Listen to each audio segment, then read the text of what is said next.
मनोज दुबे जी, प्रयागराज। राधा वल्लभ श्री हरिवंश। महाराज जी, मैं विगत 2 वर्षों से एकांतिक वार्तालाप सुन रहा हूँ। महाराज जी, मैं सीआरपीएफ में ड्यूटी करता हूँ। महाराज जी, मेरा स्वभाव बस जल्दी किसी पर भी विश्वास कर लेता है, जिसका परिणाम हमेशा प्रतिकूल ही मिलता है। महाराज जी, ऐसे में मुझे कैसे रहना चाहिए? महाराज जी, हाँ, विश्वास तो विवेक के निर्णय से कीजिए, ऐसा नहीं है। संसार में विश्वास नहीं, परमार्थ में भगवान पर विश्वास बिना विचार करके करना है। लेकिन संसार में बिना विचारे जे करे ते पाछे पछताए, काम बिगाड़ो अपनो जग में होता साए। ऐसे ऐसा विश्वास नहीं कर लेते। पहले बुद्धि और विवेक लगाकर हम उसकी परीक्षा लेते हैं कि विश्वास योग्य है कि नहीं, तब फिर विश्वास करते हैं। भगवान और भगवान के मार्ग में प्रथम विश्वास, विचार की जरूरत नहीं, बिना ही विचार करी शुभ जाने। और संसार में बिना विचारे जे करे ते पाछे पछता है। पहले विचार करो, ये आदमी विश्वास योग्य है कि नहीं, ये जो बोल रहा है सत्य है कि नहीं, इसके जीवन में सत्य है कि नहीं, ये कपट तो नहीं कर रहा है, छल तो नहीं कर रहा है। ये संशय करके, जानकारी करके तब विश्वास किया जाता है, और भगवत मार्ग में नहीं। भगवत मार्ग में जो शास्त्र में लिखा है, जो गुरुजन कह रहे हैं, यथावत वैसे मान लेने से वो आगे परमार्थ में बढ़ जाता है। मात पिता प्रभु गुरु कह वाणी, बिना ही विचारी करी शुभ जाने। और संसार में बिना विचारे जे करे ते पाछे पछताए, काम बिगाड़ो अपनो जग में हो थसाए। तो हमें संसार में चलना है तो हमें सीधे विश्वास नहीं कर लेना, हमें पहले संशय करना है। ये आदमी कपट तो नहीं कर रहा है, ये आदमी असत्य मार्ग का अवलंबन लेने वाला तो नहीं। अगर हम विश्वास कर ले, मुझे फंसा ले, मुझे गलत मार्ग में ले जाए, संशय रखना चाहिए। परमार्थ में संशय शून्य और संसार में संशय युक्त, क्योंकि संसार दुविधा युक्त है, संसार छली है, संसार कपटी है। पाए जान जगत में सब जन कपटी कुटिल कलयुगी टंचु, इसलिए संशय रखना है। आप खुद अनुभव कर रहे हैं कि विश्वास में फिर मुझे धोखा मिलता है। हाँ, तो इसलिए संशय रखना है। हमें सब पे विश्वास नहीं करना, शास्त्र आज्ञा करता है भगवान और परमार्थ में विश्वास और संसार में संशय। संशय रख करके जब हमारे संशय की कसौटी से पास हो जाए तो विश्वास, नहीं तो नहीं। संसार में विश्वास नहीं, भगवान और परमार्थ में विश्वास के बिना नहीं चला जाता, और संसार में संशय के बिना नहीं चला जा सकता। इसमें चलना पड़ेगा, संशय लेके चलना पड़ेगा। हाँ, वो कितना प्यार से क्यों बात कर रहा है, क्या आपके पास है जो उसने देख लिया और आपसे प्यार कर रहा है? वो कुछ है, पहले उसको समेटो। क्या है, क्या इतना प्यार क्यों कर रहा है, सहसा प्यार क्यों कर रहा है? कुछ है जो उसकी नजर में आ गया है, लेना चाहता है, कोई स्वार्थ है, कोई उसकी पूर्ति है। ऐसे चला जाता है परमार्थ में। अगर स्वार्थ में, अगर व्यवहार में प्रवीण नहीं हुई तो बहुत छलिया है संसार, बहुत ठगी है संसार, और बड़ा निर्दयी है संसार। देखो विश्वास में कितना बड़ा धोखा हो सकता है। श्री जयदेव जी बहुत बड़े महापुरुष हुए, संत हुए हैं।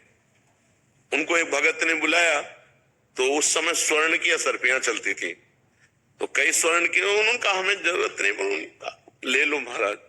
तो श्रद्धा कर उन्होंने अपने अचले में बांध लिया, चलो संत सेवा हो जाएगी किसी। 4 लोग मिले, दंडवत किए। पहली दृष्टि में देखा कि ये एक होता है श्रद्धा से दंडवत करना, और एक होता है प्रलोभन से दंडवत करना। प्रलोभन वाली दंडवत में अलग ही होता है, श्रद्धा वाली में अलग होता है, वो पहचान होती संतों की। उन्होंने देख लिया, अच्छा हमारे पास असरफियां इनके लिए दंडवत कर रहे हैं, और जंगल का रास्ता था, तो रुक गए। उन्होंने कहा सुनो भाई, तुम्हें असरफियां चाहिए ना, फालतू नाटक करने की जरूरत नहीं, ले लो असरफिया, हमको इनसे कोई मतलब नहीं। वो से दुष्ट, उन्होंने सोचा है बहुत प्रवीण आदमी, असरफियां क्यों दे दिया, इसका मतलब असरफियां अभी दे दिया और आगे ये रिपोर्ट करके हमको फंसाएगा। तो सोचे, देखो दुष्ट आदमी दुष्टता है। तो उन चारों ने विचार किया कि ये हमको फंसा ना पावे, इसलिए इसको पहले ही हम असरफी दे दी, और उन चारों ने हाथ पैर काट के कुएं में डाल दिए। असरफी दे दी, तुम्हें असरफी मिल गई थी, लौट जाओ तुम। लेकिन उन्होंने कहा ये बहुत प्रवीण है, ये हमारे फंसाने के। दुष्ट आदमी दुष्टता का ही चिंतन करता है, और सीधे सरल आदमी संत महात्मा तो उनके हाथ पैर काट के कुएं में डाल दिए। अब वो भगवान के भक्त थे, जय जगन्नाथ जय जगन्नाथ भगवान का स्मरण कर रहे थे। तो एक राजा निकला वहां से अपने सैनिक, तो आवाज सुनाई दी, तो कुएं में गया। जब उनको निकाला तो वो तो जान गए, अरे ये तो जयदेव जी हैं। अपने राजमहल में ले गए, बड़ी औषधियों का लेप किया, अब जयदेव जी से पूछा कि भगवान की प्राप्ति का सहज उपाय क्या है, तो उनका संत सेवा। यदि रोज संत सेवा हो, भगवान नाम कीर्तन हो, संतों की जूठन खाने को मिले, संत जय जयकार करे, तो निश्चित भगवान प्रसन्न हो जाते। तो उन्होंने संत सेवा की। अब उन चारों चोरों ने सोचा, उनको तो पता नहीं था, तो चारों ठग जो चोर थे जिन्होंने हाथ पैर काट, और उन संतों के दर्शन के लिए जयदेव जी बैठते थे, हाथ पैर कटे ऐसे आसन पर बैठते, और जो संत जन जाते सबको ऐसे दर्शन कर। चोरों ने देखा तो आपस में, ये वही है जिसको काट के कुएं में डाला था। अब जयदेव जी ने देखा कि ये वही है जिन्होंने काट, तो जयदेव जी ने राजा को बुलाया और कहा, ये चार लोग मेरे बड़े पूज्य और पहचान के संत हैं, ये जितना जो कुछ मांगे उतना इनको दे देना। अब उनके तो होश खराब थे चोरों के कि पता नहीं राजा से क्या कह के हमको दंड दे। राजा गए, प्रणाम किया, खवाया पिया और कहा महाराज खजाने के पास ले गए, आप जितना चाहो ले जाओ। तो ठगे थे, गठरी बांधी। तो राजा ने सोचा कि संत तो ऐसे नहीं होते, और महाराज कह रहे हैं, गुरुदेव कह रहे हैं कि ये संत है, तो हमको दोष भी दृष्टि नहीं देनी। अब वो बड़ी बड़ी गठरी बांध लिए चारों रत्न और असरफियों की। तो उनका महाराज आप लाद के ले जाओगे तो अच्छा नहीं लगेगा, हमारे आदमी ले जाएंगे, आप जहां कहोगे वहां पहुंचा देंगे। तो राज सैनिक, रास्ते में राज सैनिकों ने पूछा कि आज तक ऐसा सम्मान हमारे गुरुदेव ने किसी संत का नहीं कराया जैसा तुम्हारा करवाया, क्या तुम खास हो? तो उस दुष्ट स्वभाव के थे, तो उन्होंने कहा तुम्हारे गुरुदेव जो है ना, वो पाप कर्म किए थे, इसीलिए उनके हाथ पैर कटवा दिए गए थे। मतलब बिल्कुल झूठ बोलते, जो ही इतना झूठ बोले सो धरती फटी और सब आ गए, क्योंकि अब नहीं सह सकते थे।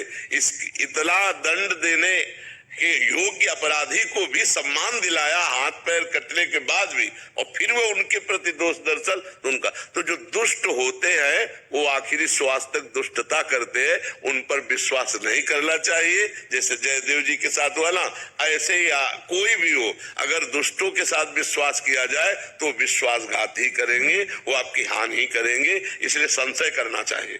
कोई भी व्यवहार संसार में करो तो उसमें संशय रख के करो, और परमार्थ में कोई कार्य करो तो विश्वास रख के करो। परमार्थ विश्वास लायक है और संसार संशय लायक है। समझ पा रहे आप जी?